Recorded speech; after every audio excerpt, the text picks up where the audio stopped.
Hey, welcome back to my channel. In this video, I'm gonna talk about top 5 best budget graphics card. Starting at number 5. Nvidia GeForce RTX 3050.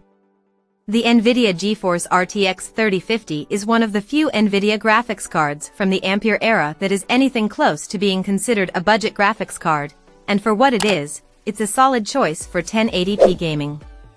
It also comes with a lot of features that AMD cards simply don't have, like machine learning-enabled deep learning super sampling, DLSS, technology, and tensor cores to not just play games at fast frame rates, but also to handle creative workloads that even the best AMD graphics cards will stumble over. Still, it's expensive for an Nvidia XX50 series card, with the GTX 1050 and GTX 1650 launching for nearly half the price of the RTX 3050. Such is the state of the industry though, and with graphics card price inflation being what it is, this is probably the lowest price you'll pay for a graphics card with this kind of performance and advanced features. Coming at number 4. Intel Arc A750. Intel has come a long way with its Arc graphics cards since they launched, and the Arc A750 offers solid 1080p, and even 1440p, performance at a very attractive price tag. And, thanks to Intel's fairly extensive history with AI powering hardware, its Intel CSS super sampling technology fares shockingly well against Nvidia's much more mature DLSS technology, even if it ultimately has to take second place to the likes of the RTX 3060. What's more, its ray tracing hardware is also surprisingly solid for a first-generation discrete graphics card, and it can play some games like Returnal like a dream.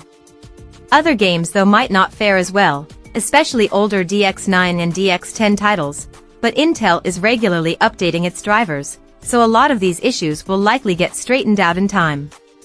If you're okay with some growing pains, there's a lot to like about Intel's A750.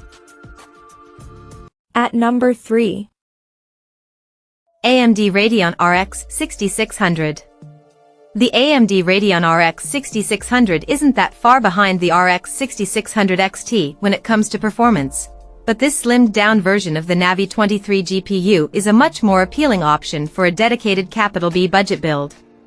Featuring some very respectable 1080p performance and support for features like AMD Radeon Super Resolution, this card can easily play the best PC games at 1080p with frame rates north of 30 frames per second, if not closer to 60 frames per second on some medium-lift games, on high or maximum settings.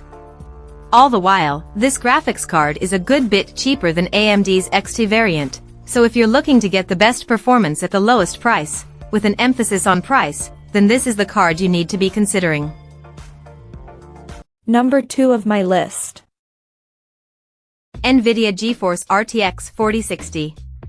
The Nvidia RTX 4060 has frustrated some folks out there who were looking for the kind of gen-on-gen performance uplift we saw with more expensive Nvidia Lovelace offerings like the RTX 4070, but these demands are misplaced. The RTX 4060 is a fantastic mid-range graphics card that's easy to find under $300/$300 right now, which is less than some Nvidia RTX 3060 cards still on the market. It's not the kind of card that will blow you away if you already have an RTX 3060 or better, but if you're coming from older Nvidia or AMD hardware, as most gamers will be, this card will be nothing short of a revelation, all for less than the launch price of the RTX 3060 it replaces. It's not a perfect card, obviously.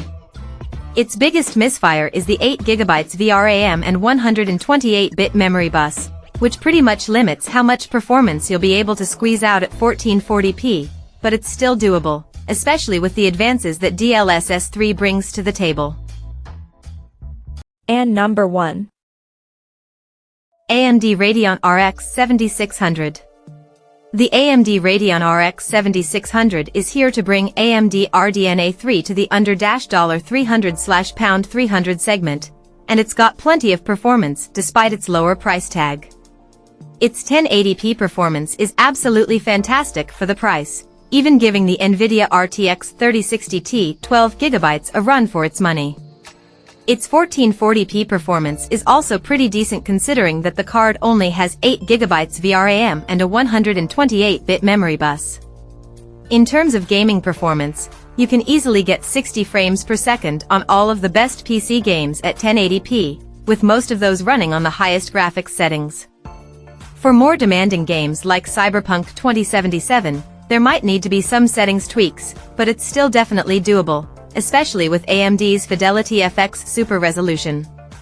Its ray tracing performance is still behind Nvidia's last-gen mid-range cards, but RDNA 3 has definitely closed much of the gap between the two, so you don't have to sacrifice ray tracing completely just by going with a cheaper AMD card. Check out this video description for latest price and more informations. Thank you for watching this video. Please subscribe and stay tuned.